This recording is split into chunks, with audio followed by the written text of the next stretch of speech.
Hi friends, எல்லாருக்குமே வணக்கம். இன்றைக்கி நம்ம அழகான சுற்றுலா சேனலில் என்ன வீடியோ பார்க்க போகிறோன்னு பார்த்தீங்கன்னா, ஒரு பழமையான சிவன் கோவிலை தான் பார்க்க போகிறோம். இந்த கோவில் எங்கே இருக்குதுன்னு பார்த்தீங்கன்னா, திருவள்ளூர் மாவட்டம் அரியத்துறை கிராமத்தில் அமைந்துள்ள அருள்மிகு மரகதவள்ளி சமேத வரமூர்த்தீஸ்வரர் திருக்கோவிலை தான் இன்றைக்கி இந்த வீடியோவில் பார்க்க போகிறோம். வாங்க வீடியோக்குள்ளே போகலாம்.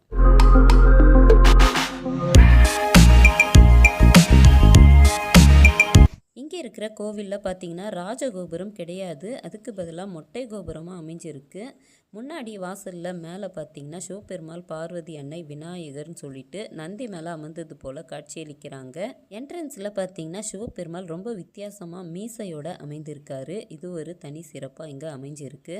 இங்கே இருக்கிற கோவில் பார்த்தீங்கன்னா 1300 ஆண்டுகள் பழமைமிக்க கோவில். கோவில் 1300 ஆண்டுகளுக்கு முன்னாடியே கட்டப்பட்டதாக இருந்தாலும் கருவறைக்கு உள்ளே இருக்கிற சிவபெருமாள் பார்த்தீங்கன்னா ரோமச முனிவர் வழிபட்ட சிவலிங்கம் கருவறையில் அமைஞ்சிருக்கு. இதை பார்க்கும்போதே தெரியுது, இதுவும் ஒரு 2500 ஆண்டுகள் பழமைமிக்க சிவலிங்கம் கருவறையில் அமைந்திருக்கு. இங்கே இருக்கிற கோவில் பார்த்திங்கன்னா காசிக்கு நிகரான கோவிலாக இங்கே அமைஞ்சிருக்கு.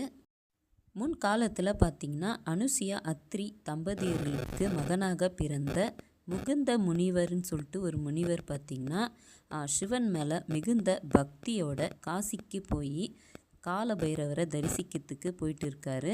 போகிற வழியெல்லாம் பார்த்திங்கன்னா சிவஸ்தலங்களில் பார்த்திங்கன்னா சிவனை வழிபட்டுட்டு போயிட்டே இருக்கும்போது அவர் இந்த வழியாக வராரு.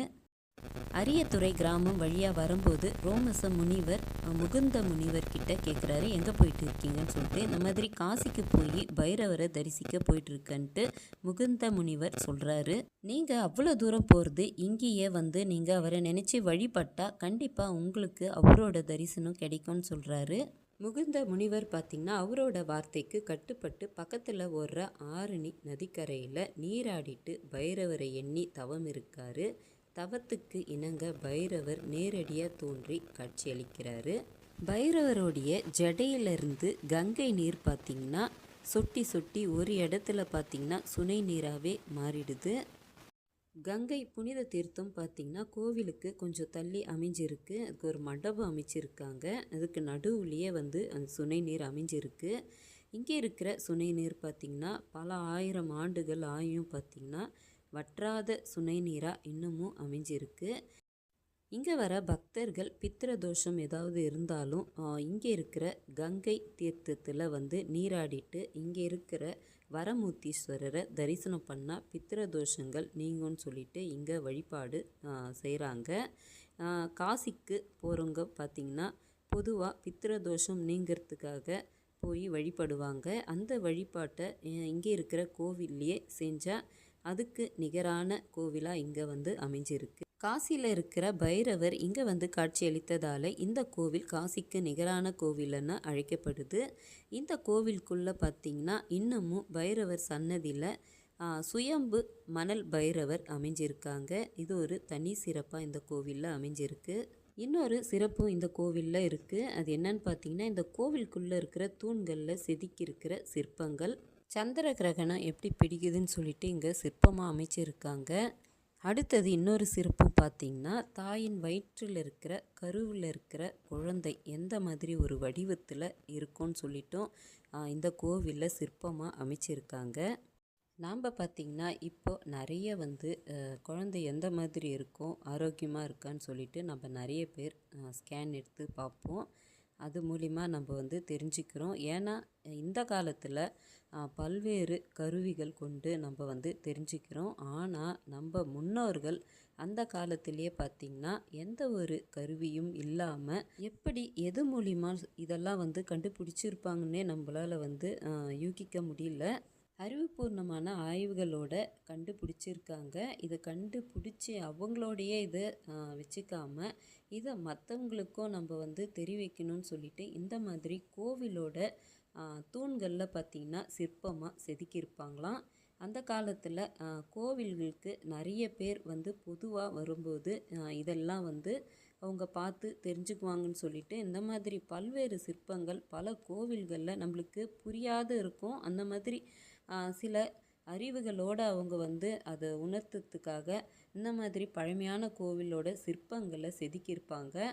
நம்மளால் என்ன இதை சொல்ல வராங்கன்னு சொல்லிட்டு கூட இப்போ நம்மளுக்கு சரியாக தெரியாது.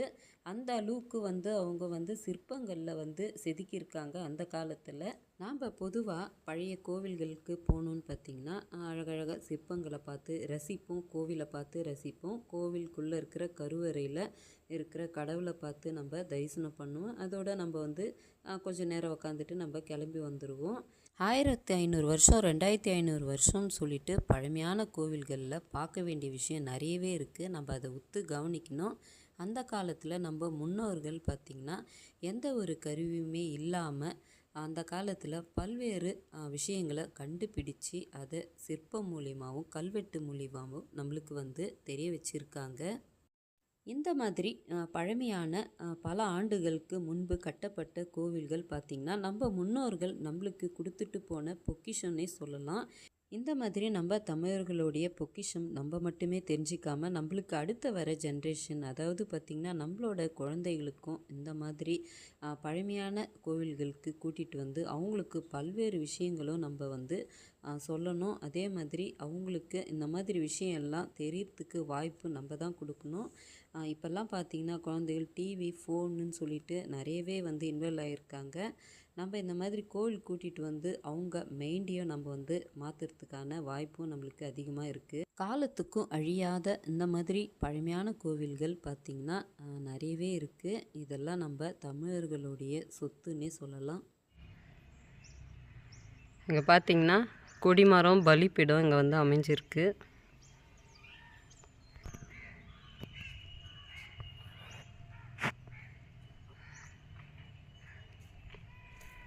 ரொம்ப அற்புதமாக அழகாக இருக்குது கோவில்.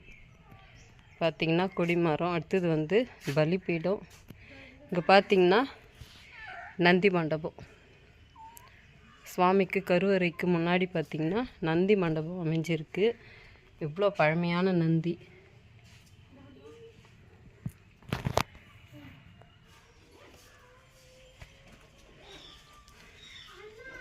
சிவபெருமாளை பார்த்த மாதிரி அமைஞ்சிருக்காரு. கோஷ்டங்களில் பார்த்திங்கன்னா விநாயகர், பழமையான விநாயகர். அடுத்தது இங்கே தட்சிணாமூர்த்தி அமைஞ்சிருக்காரு. கோவிலுக்கு பேக் சைடில் எப்பவுமே மாதிரி லிங்கோத்பவர் அமைஞ்சிருக்காரு. இந்த சிற்பங்கள்லாம் பார்க்கும்போதே நம்மளுக்கு தெரியுது இது எவ்வளோ பழமையான கோவில்னு சொல்லிட்டு. இதை பார்க்கும்போதே தெரியும் நம்மளுக்கு. அடுத்தது இங்கே பார்த்திங்கன்னா பிரம்மா.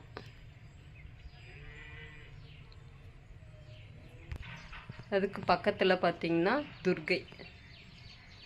பொதுவாக எல்லா பழமையான கோவில்லையும் இப்படி தான் இருக்கும் எப்பவுமே கோஷ்டங்களில். கோவிலுக்கு சைடில் பார்த்திங்கன்னா சிவன் கோவிலில் எப்பவுமே சண்டிகேஸ்வரர் அமைஞ்சிருப்பார். இப்போ தான் பெயிண்டிங் பண்ணியிருக்காங்க. சூப்பராக இருக்குது. அங்கே தான் பார்த்திங்கன்னா சுவாமியோட கருவறையோட விமானம், தாயாரோடைய விமானம். கோவிலோட வெளி பிரகாரத்தில் பார்த்திங்கன்னா சூரிய பகவான்.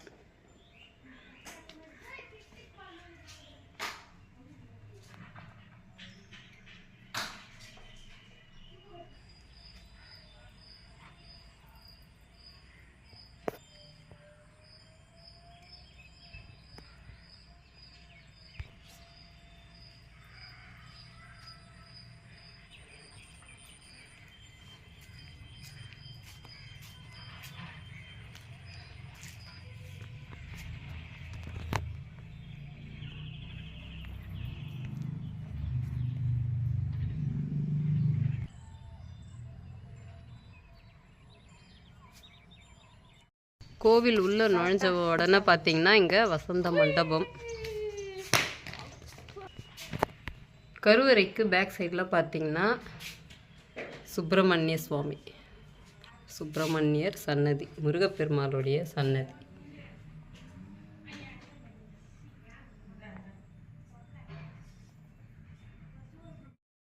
அதுக்கு அடுத்தது பார்த்திங்கன்னா கணபதி, விநாயகர் சன்னதி அமைஞ்சிருக்கு.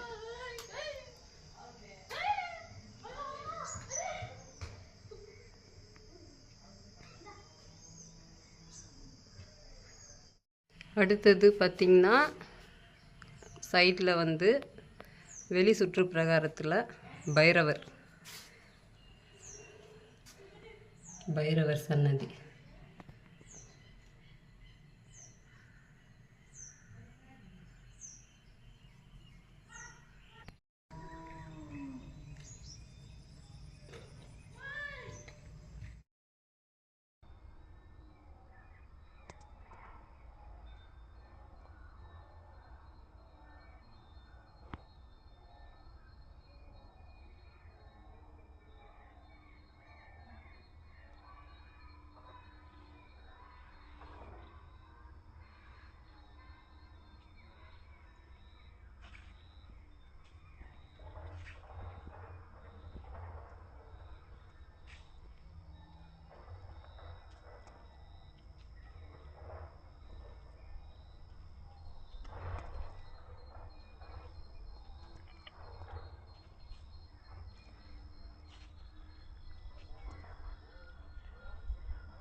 கோவில் எல்லாரும் பார்த்துருப்பீங்க. ரொம்ப அழகாக அற்புதமான பழமையான கோவில்.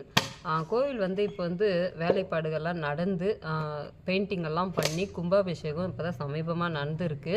ரொம்ப அழகாக இருக்குது கோவில் பார்க்குறதுக்கு. இங்கே பார்த்தீங்கன்னா ஸ்ரீ மரகதவள்ளி தாயார் சமேத வரமுத்தீஸ்வரர் அமைஞ்சிருக்காங்க. ரொம்ப அற்புதமான மிக பழமையான கோவில். இங்கே இருக்கிற கோவில் பார்த்திங்கன்னா காசிக்கு நிகரான கோவில்னு சொல்கிறாங்க. காசிக்கு நம்மளால் வந்து அவ்வளோ தூரம் போக முடியாதவங்க கூட இங்கே வந்து இவரை தரிசனம் பண்ணால் அங்கே அவரை தரிசனம் பண்ண அந்த ஒரு திருப்தியும் நம்மளுக்கு மன நிறைவும் இந்த கோவிலில் கிடைக்குதுன்னு சொல்கிறாங்க. அதாவது காசிக்கு நிகரான கோவில் இந்த கோவில். இந்த கோவிலோட வரலாறு பார்த்திங்கன்னா ரோம மகரிஷின்ட்டு ஒரு ரிஷி பார்த்திங்கன்னா சிவனையும் பார்வதியும் ஒன்றா வந்து தரிசிக்கணும்னு சொல்லிட்டு விரும்பியிருக்காரு.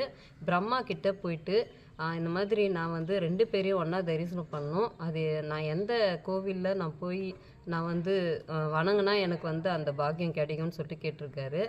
அவர் வந்து ஒரு தர்ப குச்சை வந்து பூலோகத்தில் வீசியிருக்காரு. அந்த குச்சி எங்கே போய் நிற்கிதோ அந்த இடத்துல நீங்கள் வந்து லிங்கத்தை வச்சு சிவபெருமாளை வழிபட்டிங்கன்னா கண்டிப்பாக உங்களுக்கு அந்த ஒரு காட்சி வந்து அவங்க 2 பேர் உங்களோட தரிசனம் உங்களுக்கு கண்டிப்பாக கிடைக்கும்னு சொல்கிறாரு. அது வந்து அந்த தர்ப குச்சி வந்து அவர் மேலேருந்து வீசுந்து இங்கே வந்து விழுதுது. இந்த இடத்துல தான், அதாவது பார்த்திங்கன்னா இந்த கோவில் இருக்கிற இடத்துல தான் விழுது. அவர் வந்து ரோம மகரிஷி அவர் வந்து இங்கே வந்து சிவலிங்கத்தை வச்சு வழிபட்டு இருக்காரு. அதுக்கு பிறகு வந்து சிவபெருமான் பார்வதி அன்னையும் அவரோட வழிபாட்டில் திருப்தியாகி அவருக்கு வந்து தரிசனம் கொடுத்துருக்காங்க. அந்த மாதிரி ஒரு இடம் இது. இதோட கோவிலோட வரலாறு இது ரொம்ப அற்புதமான வரலாறு. அதாவது பார்த்திங்கன்னா ரோம மகரிஷி சிவலிங்கத்தை வச்சு வழிபாடு செஞ்ச இடம் இந்த இடம். ரொம்ப அற்புதமான புனிதமான பூமியில் வந்து இந்த கோவில் அமைஞ்சிருக்கு. நீங்களும் கண்டிப்பாக வந்து இங்கே வந்து வரமுத்தீஸ்வரர் அமைஞ்சிருக்காரு, கண்டிப்பாக வந்து தரிசனம் பண்ணுங்கள். இந்த கோவில் கரெக்டாக எங்கே அமைஞ்சிருக்குன்னு பார்த்திங்கன்னா திருவள்ளூர் மாவட்டம் கும்மிடிப்பூண்டி வட்டம் அரியத்துறை கிராமத்தில் இந்த அற்புதமான சிவன் கோவில் அமைஞ்சிருக்கு. ரொம்ப அழகான கோவில், ரொம்ப அற்புதமான ஒரு தரிசனம். நீங்களும் கண்டிப்பாக வாங்க. இன்றைக்கி இந்த வீடியோவில் சிவபெருமாளை பார்த்து நம்ம தரிசனம் பண்ணோம். ரொம்ப அற்புதமான ஒரு அமைப்போடு இந்த கோவில், பழமையான கோவில் நம்ம தரிசனம் பண்ணோம். எல்லோரும் பார்த்துருப்பீங்க. இன்றைக்கி இந்த வீடியோவில் மரகதவள்ளி சமேத வரமுத்தீஸ்வரர் திருக்கோவிலை தான் பார்த்தோம். இந்த வீடியோ பிடிச்சிருந்தால் லைக் பண்ணுங்கள், ஷேர் பண்ணுங்கள், கமெண்ட்ஸ் பண்ணுங்கள். மறக்காமல் சப்ஸ்கிரைப் பண்ணுங்கள். பக்கத்தில் இருக்கிற பெல் ஐக்கனை கிளிக் பண்ணுங்கள். இதே மாதிரி இன்னொரு வீடியோவில் பார்க்கலாம். எல்லாருக்குமே பாய்.